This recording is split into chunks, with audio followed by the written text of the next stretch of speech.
12 Maret, tim relawan bekerja di laboratorium. Dengan kemampuan seadanya, mereka membeli alkohol, mereka membeli gel aloe vera, mereka membeli asam asetat dan beberapa bahan lain yang bisa dibuat hand sanitizer dan disinfektan.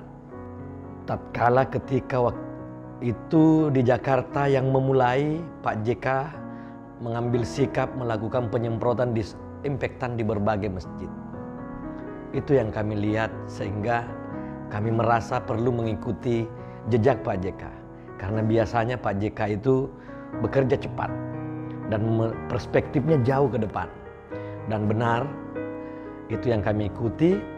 Dan setelah Universitas Muslim Indonesia memutuskan untuk lockdown parsial, mulai tanggal 16 diputuskan, tanggal 17 lockdown parsial sampai tanggal 20.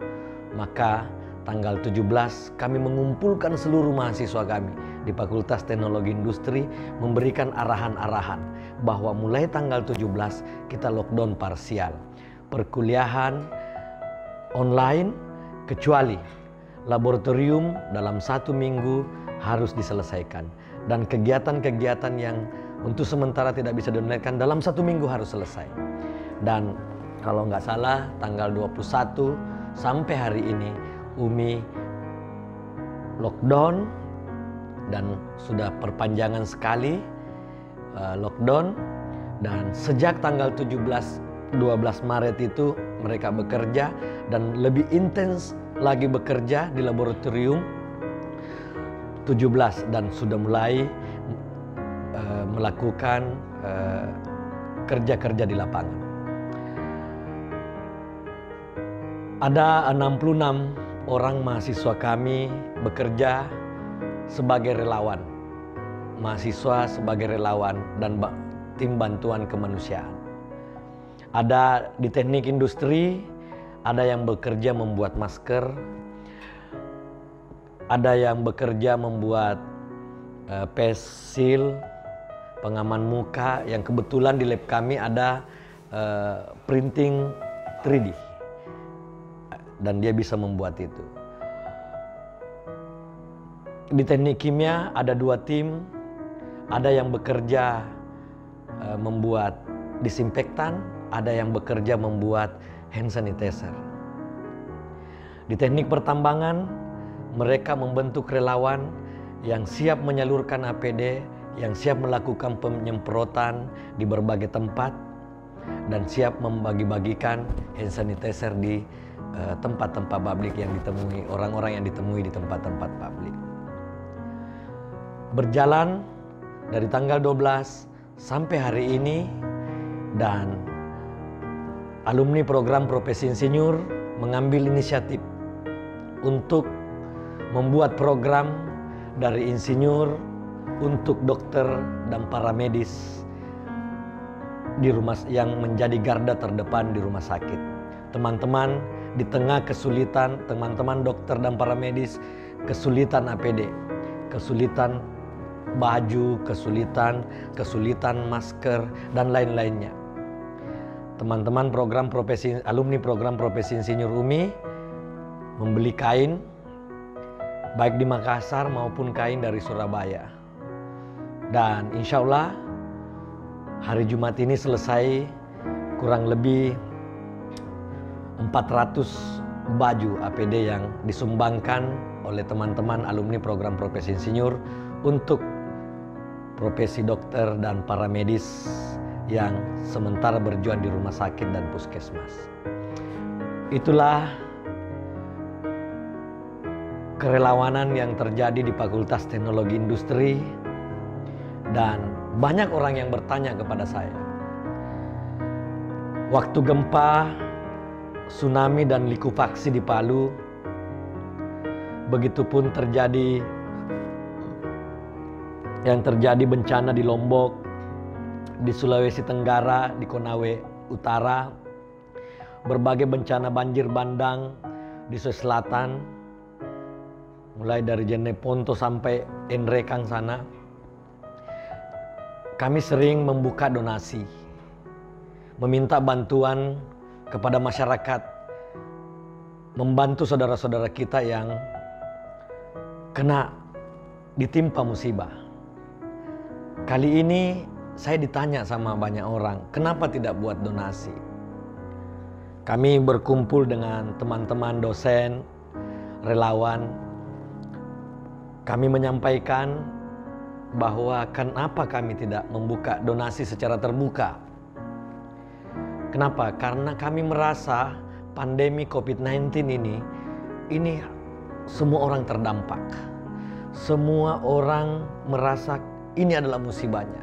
Semua orang merasa khawatir soal ini. Sehingga kami secara tidak terbuka membuka donasi. Yang kedua, tidak ada alasan kami yang bisa kami pertanggungjawabkan untuk membuka donasi. Anggaplah misalnya kami membuka donasi bantuan agar kami bisa beli APD. Sekarang misalnya kalau ada uang terkumpul, di mana kami bisa beli APD? Di mana kami bisa beli bahan baku? Alkohol sulit. Kalaupun ada, sekarang ini harga dasar dulu 35.000 per liter, sekarang sudah 250.000. Botol untuk hand sanitizer saja yang dulunya hanya 1.500 paling mahal, sekarang sudah 5.000, 6.000. Itu pun sudah susah juga didapat. Gel aloe vera juga naik 3 kali lipat. Itu pun juga sudah susah didapat. Kita mau beli kain, sekarang di Makassar sudah tidak ada kain. Kalaupun ada, dari harga 600-700 ribu per bal per hari ini 1.500.000 per bal. Itu alasan kenapa kami tidak mengumpulkan, membuka donasi secara terbuka. Sehingga kenapa kami bisa berjalan seperti sekarang? Kenapa kami terus bisa dapat alkohol? Kenapa bisa terus dapat gel aloe vera? Kenapa kami bisa dapat asam asetat? Kenapa kami bisa bikin APD baju? Cara kami menerima sumbangan adalah bagi yang ingin berdonasi, jangan kasih kami duit. Kasih kami alkohol, kasih kami kain, kasih kami plastik mika, kasih kami kain untuk masker, kasih kami gel aloe vera, kasih kami asam asetat. Bahan baku, bantulah kami bahan baku agar kami bisa berproduksi. Itu yang kami lakukan selama 27 hari berjalan ini. Alhamdulillah, banyak sekali yang memberikan sumbangan. Ada yang menyumbang gel aloe vera, ada yang menyumbang botol, misalnya 1.000 botol dari Bank BNI Syariah, menyumbang dari Panaku Kang Mas, teman-teman dari Perhimpunan Tionghoa Indonesia Selatan menyumbang 200 liter alkohol, 1 drum alkohol, menyumbang 8.000 masker. Teman-teman program profesi insinyur menyumbang kain, grup WA kami menyumbang ongkos jahit, majelis taklim Umi menyumbang uang untuk dibelikan APD, bikinkan baju. Itu yang terjadi sehingga kami terus berjalan.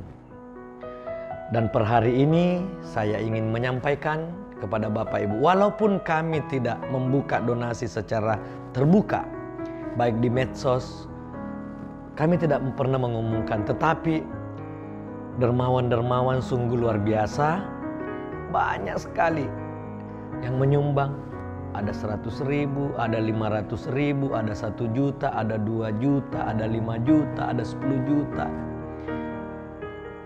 Per hari ini, walaupun kami tidak pernah umumkan, sudah hampir 50 juta uang tunai yang masuk ke kami. Dan insya Allah itu akan kami pertanggungjawabkan.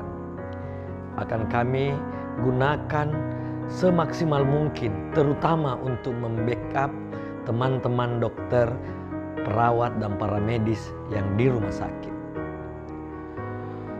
Hari ini kami pun harus bersiap. 24 April yang akan datang sudah awal Ramadan. Indonesia dan berbagai daerah tidak lockdown. Maka kami perkirakan beberapa masjid akan digunakan untuk melaksanakan ibadah Ramadan, terutama misalnya untuk salat tarawih. Maka kami, tim relawan dan bantuan kemanusiaan Fakultas Teknologi Industri, insya Allah menyiapkan cairan disinfektan untuk tempat-tempat yang memang tetap melaksanakan ibadah salat Idul Fitri. Insya Allah kami akan selalu datang untuk menyemprot. Kami akan ingin memberikan ketenangan, kepastian, dan ingin agar masyarakat yang ada walaupun sangat berat tidak menjadi terpapar virus corona ini. Itu kalau ada masjid yang terbuka. Kalau tidak ada, maka cairan-cairan disinfektan itu akan kami gunakan di tempat-tempat, misalnya pasar, tempat-tempat kebutuhan pokok, di tempat-tempat fasilitas umum. Per hari ini kami telah melakukan penyemprotan di 93 gedung-gedung fasilitas publik. Apa itu? Rumah sakit, puskesmas, kantor polisi, instalasi perusahaan daerah air minum, masjid, kelenteng, gereja, vihara, dan kantor-kantor pelayanan publik yang terpaksa membuka untuk melakukan pelayanan manual kepada masyarakat. Kami akan terus bekerja. Besok ada 7 tempat. Insya Allah besok hari Rabu 7 tempat, dan tempat ke-100 kami lakukan penyemprotan. Penyemprotan apa yang kami lakukan? Kami melakukan penyemprotan disinfektan dengan bahan utama alkohol 70% dan asam asetat. Sama seperti yang kami buat hand sanitizer, bahan utama adalah alkohol dan gel aloe vera. Kami mohon doa, kami mohon support. Sudah 27 malam tim relawan berposko di kampus. Tim relawan kami bekerja dari kampus dengan protokol disaster yang ketat. Yang pertama, semua tim relawan kami harus mendapat izin dari orang tua. Kedua, 27 hari mereka bekerja. Sebelum mereka bekerja, kami pastikan alat pelindung diri ada sebelum kami bergerak.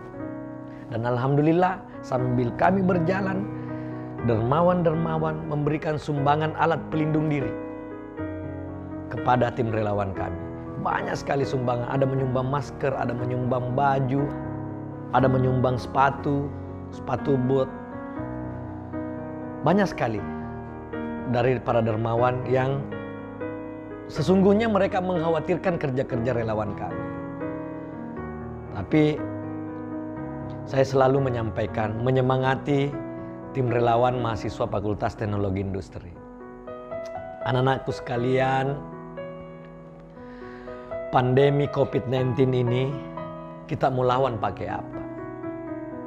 Sampai saat ini belum ada vaksin untuk COVID-19 ini. Sementara penyebarannya sangat cepat akibat orang masih sering berkumpul dan sering bersentuhan satu dengan yang lain. Kesadaran di masyarakat masih sangat rendah untuk stay di rumah, untuk tinggal di rumah, untuk bekerja di rumah, untuk belajar dari rumah. Masih sangat rendah. Itu yang selalu saya ingatkan kepada anak-anak kami. Terus apa yang kita mau pakai lawan? Kita punya kemampuan, punya ilmu bisa membuat disinfektan, punya ilmu bisa membuat hand sanitizer, punya ilmu bisa membuat pisau, punya ilmu bisa membuat masker, punya ilmu bisa mendesain baju dan lain sebagainya. Saya pesankan kepada mereka, mungkin Tuhan akan marah kepada kita kalau ilmu itu kita tidak gunakan untuk membantu sesama yang lagi merasakan kesulitan sama seperti yang kita rasakan saat ini. Saya selalu menyemangati mereka. Insya Allah pandemi COVID-19 ini belum ada vaksinnya, tetapi insya Allah yang bisa melindungi kita, yang bisa menolong kita, yang pertama kita selalu berikhtiar menjalankan protokol disaster dengan memakai APD sesuai dengan SOP. Setiap bekerja di lapangan tidak boleh menyentuh satupun benda, tidak boleh bersentuhan dengan yang lain.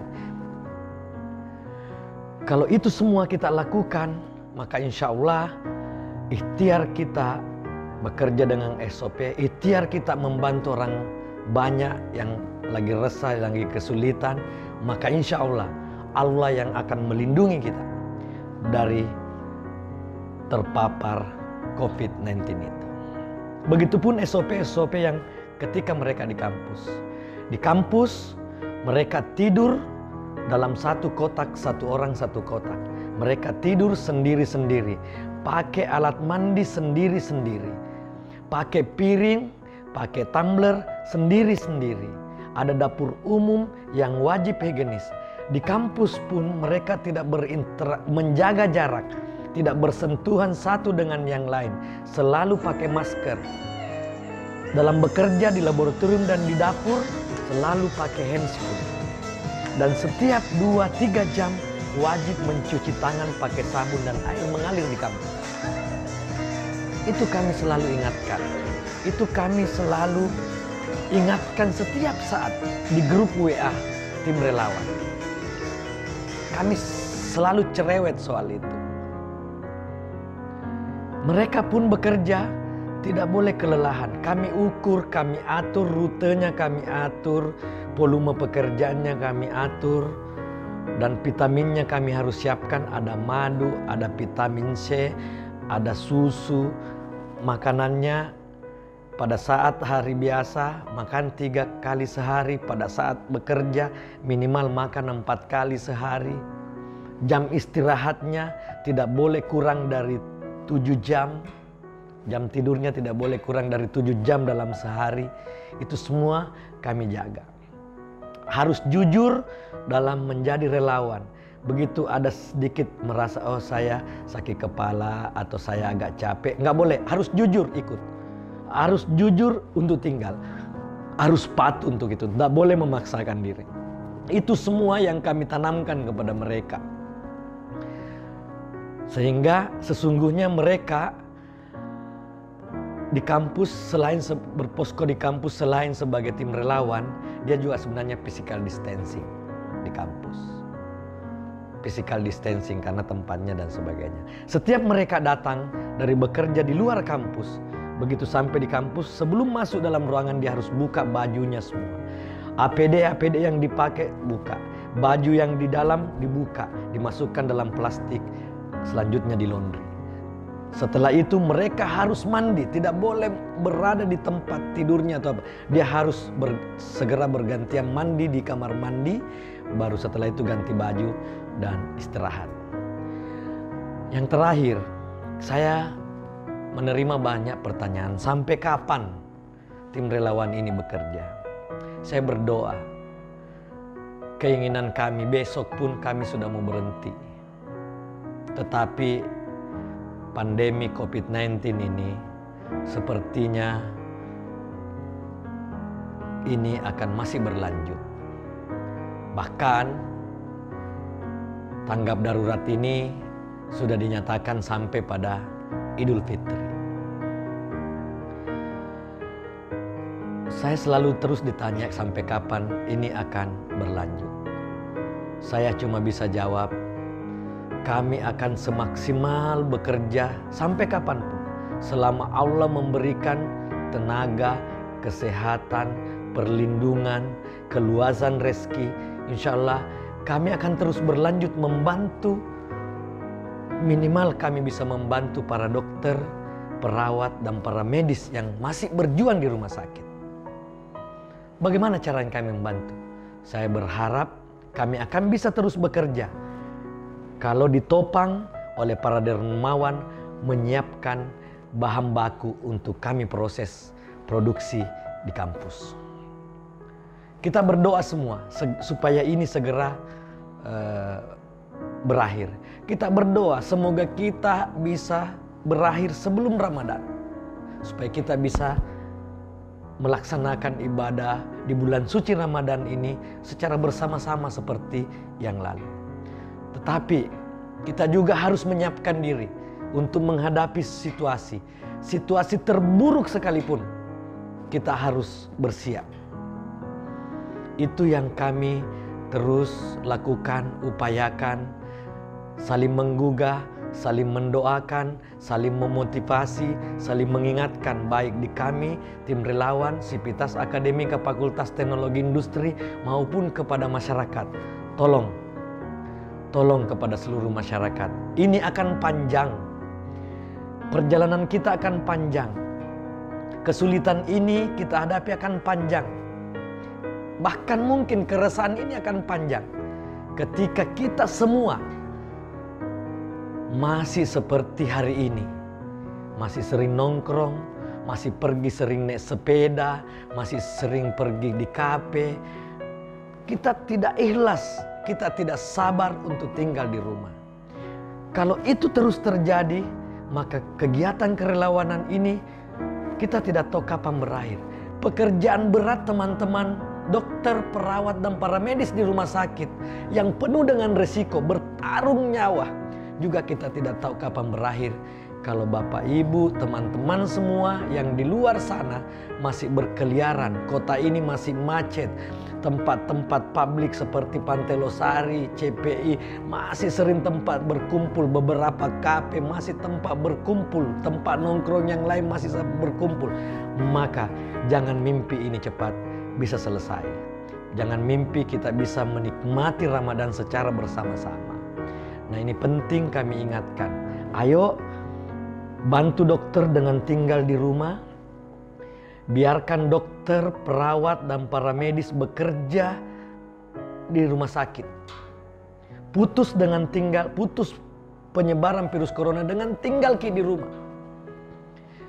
Doakan kami bisa bekerja di laboratorium dan di lapangan untuk membackup dokter, perawat, dan para medis. Itu yang kami harapkan dari Bapak. Dan yang paling terakhir adalah kami butuh ketegasan pemerintah untuk melaksanakan protokol yang bisa menghambat, memutus penyebaran COVID-19 ini. Kami mohon ketegasan pemerintah. Kami mohon kita kerja bareng, kita kerja sama-sama. Secara fisik boleh kita berjauhan, secara fisik boleh kita berjarak, secara fisik kita berbeda, jauh. Tetapi secara gerakan, mari kita bersatu bikin gerakan bersama untuk memutus penyebaran COVID-19 ini. Gerakan bersama yang kecil saja, tinggal maki di rumah, kami bekerja di laboratorium untuk membackup para pejuang-pejuang dokter, perawat, dan para medis lainnya di rumah sakit. Pemerintah, ayo mari kita sama-sama siapkan APD, siapkan pelindung diri kepada dokter-dokter kita, perawat-perawat kita, para medis kita, baik di rumah sakit maupun di puskesmas. Mohon disiapkan. Gerakan kerelawanan, gerakan partisipasi masyarakat untuk kita bersama-sama bikin gerakan agar ini bisa kita lewati dengan cepat. Saya kira itu yang penting ingin saya sampaikan. Terima kasih.